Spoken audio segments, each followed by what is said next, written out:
Assalamualaikum warahmatullahi wabarakatuh. Salam sejahtera untuk kita semua. Om Swastiastu, Namo Buddhaya.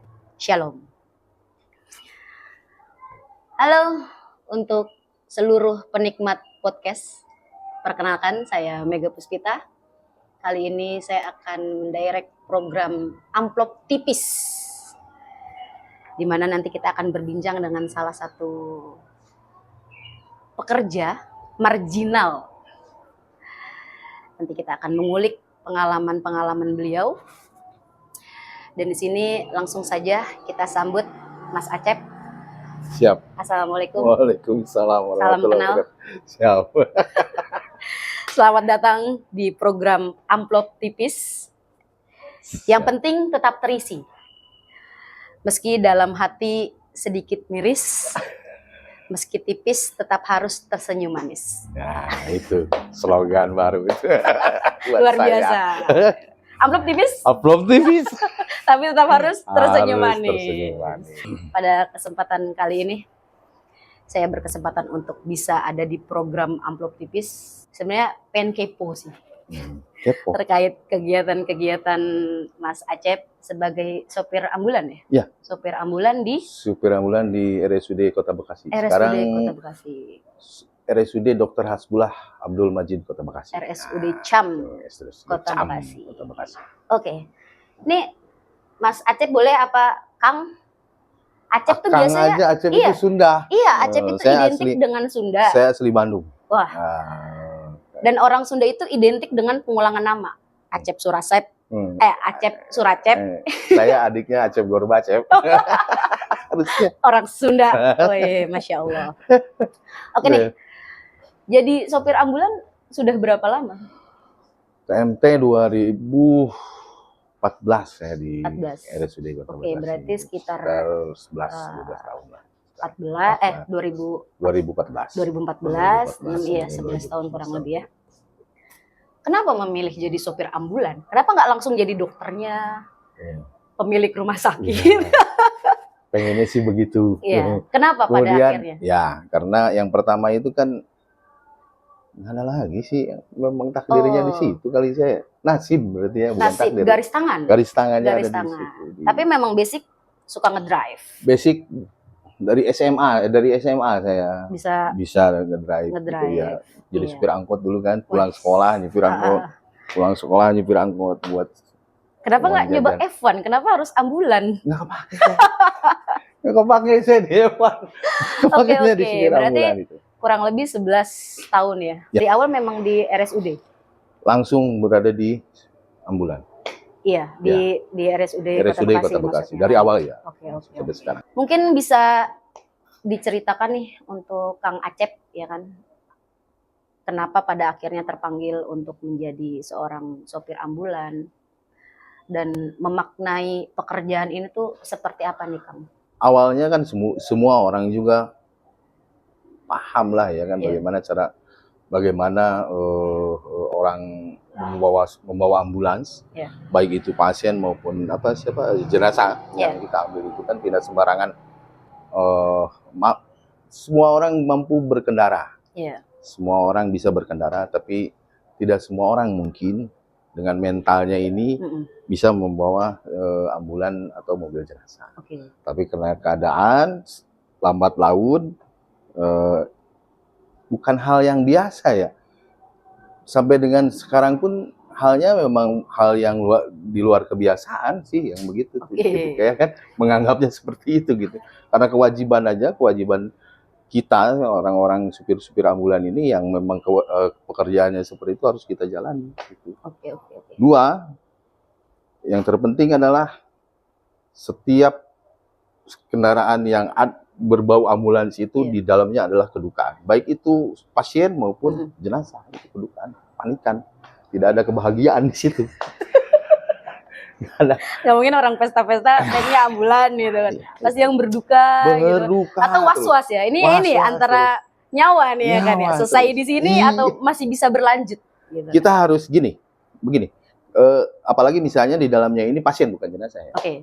Apalagi di dalamnya ini pasien. Emosi kita ini terbagi menjadi dua biasa. Oke. Yang satu terhadap pasiennya sendiri, bagaimana perintah atau mendengar bagaimana kondisi pasiennya dari nakes yang ada di ambulan itu sendiri. Yang keduanya emosi kita dalam membawa kendaraan berlalu lintas di jalan itu sendiri. Walaupun ya ambulan adalah salah satu kendaraan prioritas. Ada undang-undangnya nomor 22 tahun 2009 ya kan. Bahwa ambulan itu salah satu prioritas kendaraan di jalan raya. Tapi kemudian tidak sampai di situ kan undang-undangnya. Ada juga yang pengatur untuk kita bahwa kita harus memikirkan nyawa saya, pasien, tenaga kesehatan yang ada di dalam, juga pengguna jalan yang lain harus dipikirkan sama kita. Jadi malah lebih banyak nyawa yang dipikirkan. Jangan mentang-mentang saya supir ambulan, tato enggak begitu ya, harus dipikirkan jalan pengguna jalan yang lain itu bagaimana kan gitu. Mereka pun nyawa sama. Iya. Gitu. Bahwa nyawa yang lagi cemas, tapi mencemaskan nyawa yang lain. Mencemaskan nyawa yang lain. Luar biasa. Tapi ada ini nggak sih kira-kira? Ada apa ya? Spesifikasi khusus untuk bisa menjadi seorang supir ambulan? Ya, wajib. Seharusnya ada. Di samping kita punya surat izin mengemudi, itu pun kita harus ada klasifikasinya. Sertifikasinya. Baik di bidang kesehatan kita harus punya minimal sertifikasi bantuan hidup dasar BHD untuk membantu tenaga kesehatan yang ada di dalam. Yang keduanya sertifikasi di jalan raya. Ada sertifikasi safety drive seperti itu harus ada sebetulnya. Supaya apa? Yaitu emosi yang itu jadi terkontrol dua itu. Kalaupun terjadi apa-apa di dalam ambulan di perjalanan, itu ilmunya ada sedikitnya, basicnya ada di bantuan hidup dasar itu. Iya, karena ya itu tadi berarti bukan pekerjaan yang sembarangan ya, even itu supir ambulan. Ya. Jadi bukan cuma membawa mobil ambulan, tapi juga membawa nyawa dan memperhatikan nyawa. Even itu nyawa diri sendiri. Makanya untuk semua supir ambulan yang ada di Indonesia lah ya, di seluruh baik ambulan yayasan, ambulan rumah sakit dengan cukin jempol. Kemarin saya ditelepon sama Polsek Timur. Karena terkait KLL kereta, tabrak kereta. Ya kita yang datang. Siap. Kita datang, begitu saya datang, waduh, begini gimana? Salah satu pengalaman luar biasa. Kalau dulu pertama kali saya nggak makan sampai 2 minggu. Maksudnya nggak makan nasi tuh, karena begitu saya masuk ke RSUD, panggilan pertama adalah mengambil jenazah di salah satu daerah lah ya. TKP lah untuk dibawa ke RSUD itu sudah sudah meninggal sekitar 5 hari, 6 hari. Pertama kali saya. Pertama kali terjun di sopir ambulan ini, petugas supir ambulan. Nah, menarik nih di sini. Kan tadi ternyata menjadi seorang supir ambulan itu kan bukan serta-merta, ya kan? Harus punya license, sertifikasi, harus teruji lah basically gitu. Nah, cuman untuk pribadi Kang Acep nih ya, itu tadi harus bisa mengontrol diri ya, harus punya kontrol diri yang baik. Sejauh ini bagaimana nih Kang Acep mengontrol dirinya sendiri? Itu tadi kan untuk melupakan traumatis, melupakan hal-hal yang baru pertama disaksikan. Ini bagaimana nih Kang Acep? Iya, karena Allah bisa karena Anda biasa kan. Tapi kemudian kebiasaan itu menjadi satu kewajiban buat kami gitu, supir-supir ambulan.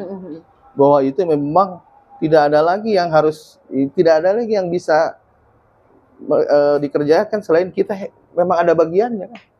Ternyata saya juga baru tahu sih kalau pekerjaan supir ambulan itu memang luar biasa ya ternyata ya. Karena ya itu tadi kadang kan kita mikirnya saya sebagai orang awam gitu kan. Ya udah bawa jenazah, bawa pasien, jemput pasien, nganter pasien gitu. Tapi ternyata ada part-part yang memang mungkin tidak semua orang mampu. Betul. Ya kan ya. Betul, ya. Karena bukan lagi masalah pekerjaan tapi lebih ke hati nurani juga, ya kan, panggilan jiwa juga. Betul. Oke, dalam perjalanannya 11 tahun nih Kang Acep. Ada kisah memorable yang sampai hari ini masih terus terngiang atau terkenang selama menjadi supir ambulan, entah itu saat membawa jenazah, saat membawa pasien, atau ya sebagai Iya. tupoksinya? Ya, pernah satu ketika kan waktu 2000 berapa, udah lama lah ya, 2018, 2019 itu kan ada jenazah yang harus diantar ke Jawa Tengah. Oke. Salah satu daerah di Jawa Tengah. Nah, si suaminya ini memaksa untuk dibawa pulang ke rumah, ya ke sana. Oke. Kata dia nggak ngomong sama saya. Bang, katanya, dari kasir, kwitansinya udah keluar kan? Iya. Sekitar 2000-an lah, 2 jutaan. 2 juta. Ya sudah, ayo kita antar. Ada uang 500 dulu, kata kasir. Ini bawa aja dulu buat SPJ di jalan. Dan sono, kok nggak begitu nyampe ya kan? Iya. Oh, pelayat semua. Kata si suaminya ini, sebentar ya bang, ditunggu dulu. Saya tungguin lama banget ya. Akhirnya datang tuh keluarganya. Yang satu lagi datang. Pak, ini pak, katanya. Lihat, buset, sisa uangnya sampai 2000-an. Oke. Pecahan receh tuh. Ini serius ini bang? Ya, hasil jual domba katanya. Masya Allah. Jual kambing. Ini serius bang? Oh, no, katanya bapak ini, si suaminya ini ngejual kambing dulu. Diamparin dulu. Untuk bayar ambulan? Untuk bayar ambulan. Oke. Wah, Allah, kata saya. Pokoknya sebentar, saya telepon dulu aja ya. Koordinator saya dulu, almarhum Bagi Setiawan kan. Oke. Pak, ini saya ceritain begini. Kata dia, ambil lagi kwitansinya. Saya ambil lagi kwitansinya. Terus kata almarhum, kurang berapa itu buat SPJ di jalan? Tol, BBM, segala macam. 500 cukup ya? Ambil aja 500. Sampai si keluarganya si suaminya nelpon langsung ke HP saya. Makasih abang, ke koordinator saya. Saya bilang terima kasihnya ke sono, jangan ke saya langsung pulang. Saya hanya menyampaikan aja loh. Iya. Saya pernah ke namanya Balai Selasa, tapi lewat Bengkulu. Dia masuknya ke Padang, tapi dari Padang masih 8 jam. Pesisir Sumatera Barat. Pernah. Itu nganter jenazah? Jenazah. Diantar sama kita, ayo ke sana. Waduh. Luar biasa. Luar biasa. Ini kan tadi kisah-kisah yang menyentuh ya, terkait dengan masyarakat atau keluarga pasien yang notabene kelas bawah, yang tidak punya uang. Tapi pernah ada case di mana keluarga pasien tuh pada akhirnya wah marah-marah karena itu tadi ketidakpahaman terkait biaya ambulan. Ini pernah terjadi? Sering. Bukan pernah lagi, sering terjadi. Makanya di sini ambulan ini kan sebenarnya bagian dari rumah sakit, bukan aturan. Misalnya begini, sudahlah kalau udah masuk ke rumah sakit dia memakai umum itu bayar sendiri, dengan mandiri itu nggak, no case ya, bukan kasus. Tapi kalau misalnya pakai BPJS, dirawat di situ pakai BPJS, ketika meninggal kenapa harus berbayar? Iya. Nah ini kan banyak warga masyarakat yang menyalahkan kebanyakan rumah sakitnya. Iya. Saya dirawat di sini kok. Iya. Begitu meninggal kenapa pas pakai ambulan itu harus berbayar? Bayar. Nggak dijamin sama BPJS. Itu bukan aturan rumah sakit. Oke. Itu aturan BPJS. Ketika divonis meninggal, itu bukan yang dijamin, itu kan rawatnya. Ketika meninggal, dari mulai kamar jenazah sama pemulasaran jenazah sama ambulan yang dibawa untuk bawa ke rumah duka itu berbayar. Gitu. Nah, berbayar itulah lebih senang sebenarnya supir ambulan di cover. Lebih senang maksudnya ya kan.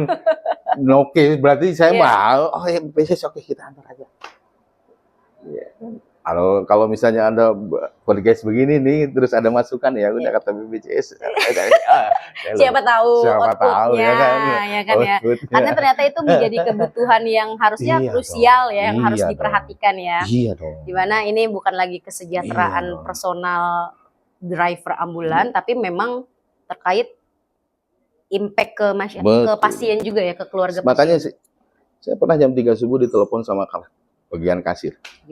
Ada jenazah yang dibawa ke satu tempat di dalam kota Bekasi. Dibawa ke sana, tapi dibayarnya pakai harga diri. Ini serius. kayak harga diri dong. Saya ketawaan, saya Oke, begitu oke, saya oke. dengar ketawa. Aduh, di mana keluarganya? Ada katanya di sini. Ini lagi duduk sama gua di sini. Ya makasih. Ya udah tungguin. Begitu saya datang mana? Ternyata kan itu kan bapaknya Oke. yang meninggal usia sekitar 1 tahun lah, 9 bulan lah. Apanya? Anaknya meninggal. Oh, anaknya meninggal usia 1 tahun itu. Satu. Oke. Sambil meluk saya, bang, saya nggak punya uang, tolong anterin ini. Abang mau ngapain, saya mau mukul, saya silakan. Abang nggak punya uang. Oh, maksudnya dibayar harga diri itu ya? Iya. Oke, Ya siap. sudah, saya bilang. Di mana sekarang udah KKN belum? Udah kamar jenazah, udah ada di kamar jenazah. Saya antar. Kita antarkan Kemana itu? ke salah satu daerah di dalam kota Bekasi. Oh, masih di Dalam Kota kota Bekasi Bekasi. ya. Udah, ke situ mah udah. Nih bang, tanda tangan. Oke. Selesai di situ. Oke. Ini tadi wah luar biasa ya. Saya benar-benar nggak expect ya sama cerita-cerita seperti ini kan. Wah. Tapi mungkin ini saya mau masuk deh di sini nih. Apa nih? Notaben supir ambulan ya. Mobil ambulan ini kan identik dengan hal mistis ya. Horor. Karena saya juga nggak jarang gitu kan Ya. mendapatkan kisah-kisah terkait dengan ambulan ya kan, pengalaman ambulan itu kan ya banyak lah saya pernah dengar. Tapi dari Kang Acep pribadi pernah nggak sih mengalami hal-hal seperti itu? Terlepas ini kita punya kepercayaan ya. Mas, tapi ya pengalaman-pengalaman menarik lah. Iya. Iya, kebetulan kepercayaan saya kan bukan saya tidak percaya dan saya nggak mau menantang, bukan ya Iya. kan. Ya jangan sampai ada lah kan gitu kalau buat saya ya kan. Coba kalau yang maksudnya sampai terlihat begitu misalnya, kalau mistis kan identiknya ke sana. Itu belum saya menemukan dan jangan sampai menemukan. Ya saya nggak tahu kalau udah 30 atau 20 atau 30 tahun mengabdi ya kan, masih banyak supir ambulan yang udah lama dari saya terus menemukan seperti itu. Cuma kalau tahu-tahu misalnya di tengah hutan Jawa Tengah, tengah malam lagi berdua, wangi melati misalnya kan, kaca udah tertutup semua. Aduh. Dan itu biasanya saya anti ngomong. Oke.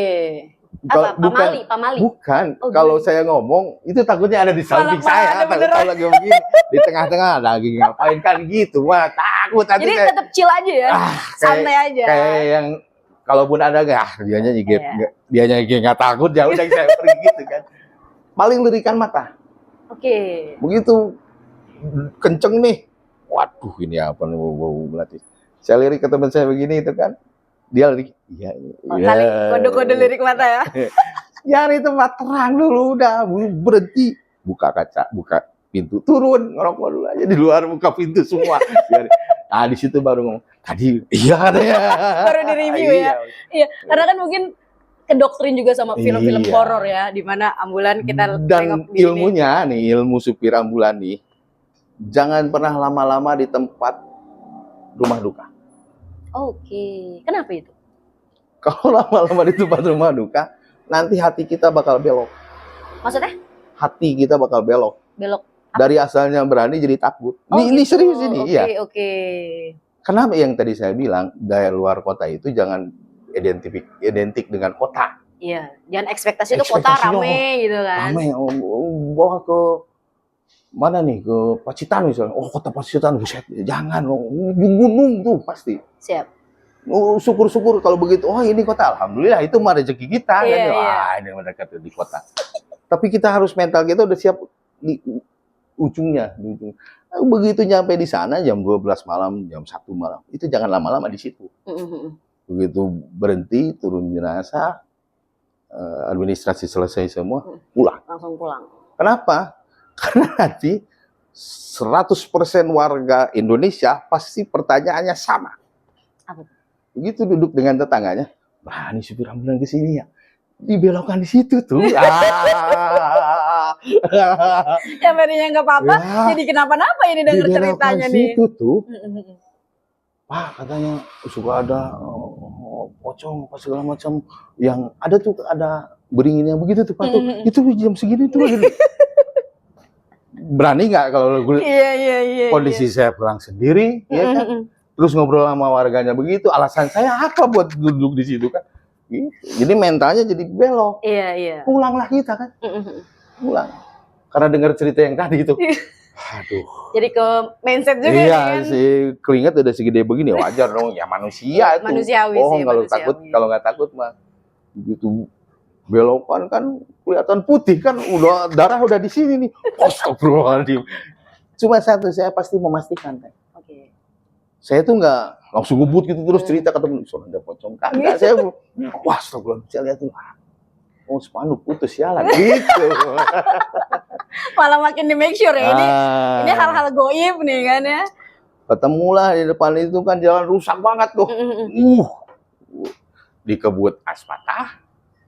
Kiri kanan selapangan bola tuh. Kiri kanan makam semua. Aduh. Bagaimana itu? Udah pegang setir yang kenceng tuh, lihat lurus loh. Spion pasti ditunduk. Lurus ini udah pelan-pelan aja. Aduh, segede jagung. Aduh, Nemu jalan raya ada minimarket, berhenti pasti. Iya. Berhenti duduk dulu. Cooling down tuh, cooling iya, down. ngambil kopi, ada tidur begini aja, ngopi kata tukang parkir di situ.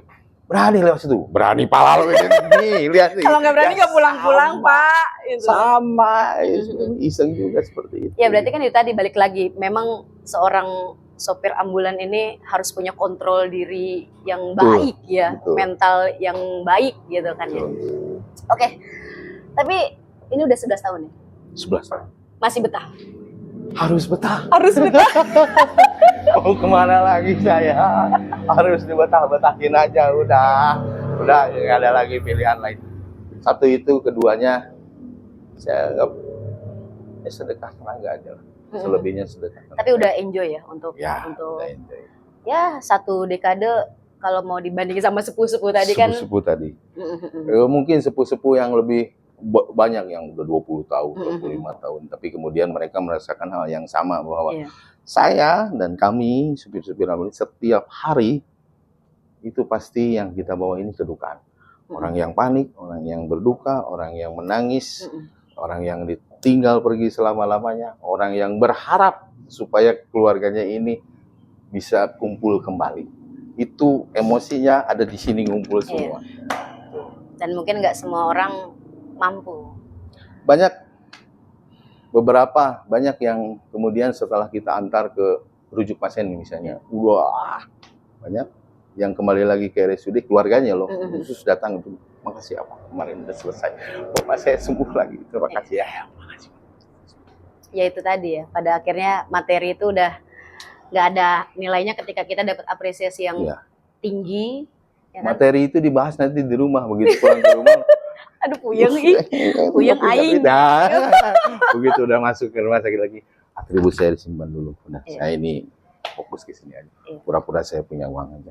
Masya Allah. Nanti, berarti Kang Acep masih terus gas on. Tapi semua loh, bukan saya aja, semua supir ambulan. Oke. Iya, tapi maksudnya Kang Acep pribadi tetap mau konsisten, istiqomah. Saya bertanya ke 19 teman saya yang ada di bagian ambulans itu, ada yang mau pindah nggak dari sebenarnya? Enggak, di sini aja cukup, udah selesai di sini. Kayak begitu. Karena emang ada kepuasan batin tadi. Karena setiap hari bertemu dengan kedukaan itu, bertemu dengan pelayanan itu, ada hal lain di samping itu gitu. Tapi tidak juga tertransfer ya rasa-rasa duka itu ya, justru menjadi hikmah, menjadi suatu pelajaran. Jadi karena Allah bisa setiap hari seperti itu, akhirnya kita mengalami merasakan gitu ya kan. Udah sering kalau di jalan raya mah ketemu yang begitu, yang lalu lintas, kecelakaan lalu lintas segala macam itu mah udah akhirnya jadi, kalau saya lihat begitu kan, daripada ke sono lama, saya telepon aja teman saya kan gitu. Iya. Ambilin. Cepat datang ke sini. Oh iya siap. Oh tetap ada koordinasi. Ada koordinasi. Siap. Tapi tetap mau istiqomah. Istiqomah insya Allah. Walaupun untuk amplop tipis, tetap tersenyum manis. Untuk RSUD Kota Bekasi apa yang enggak buat. Luar biasa. Cuman mungkin dari pribadi Kang Acep ada harapan ke depan terkait dengan kesejahteraan supir-supir ambulan? Apa ya, bahwa kemudian kami ini bekerja ya sama sebenarnya dengan pekerja-pekerja yang lainnya, karyawan-karyawan yang lainnya. Iya. Melayani masyarakat sama, tenaga kesehatan ya sama, para pekerja sama, saya supir ambulan di bagian supir ambulan pun sama, bekerja untuk kesehatan masyarakat ya. Tapi kemudian di ambulan itu hanya berbeda dengan yang lainnya begitu. Ada dua nih, kedukaan dan harapan kan gitu. Berharap ketika saya duduk di supir ambulan, berharap mereka ini sampai ke sana masih selamat gitu. Tapi kemudian kalau jenazah berharap bahwa keluarganya ini nggak marah-marah gitu sama saya karena harus meninggal. Yang penting nyampe ke rumah. Itu aja sih. Selebihnya mudah-mudahan semua pengemudi ambulan di Indonesia itu sehat selalu. Amin ya Allah. Ini luar biasa nih Kang Acep. Saya bener-bener out of the box. Banyak cerita saya daripada sebenarnya. Wah, ini berarti udah nggak boleh lagi nih untuk masyarakat underestimate pekerjaan seorang supir ambulan. Karena saya juga ada lah cerita-cerita pribadi bahwasanya saya amat sangat berterima kasih dengan jasa supir ambulan. Yang mungkin next kita cerita lagi. Oh, siap. So, terima kasih Kang Acep sudah meluangkan waktunya untuk berbincang di amplop tipis. Tapi tetap tersenyum manis. Oke, next kita ngobrol lagi. Siap. Thank you ya. Siap. Oke, masyarakat. Wassalamualaikum warahmatullahi wabarakatuh.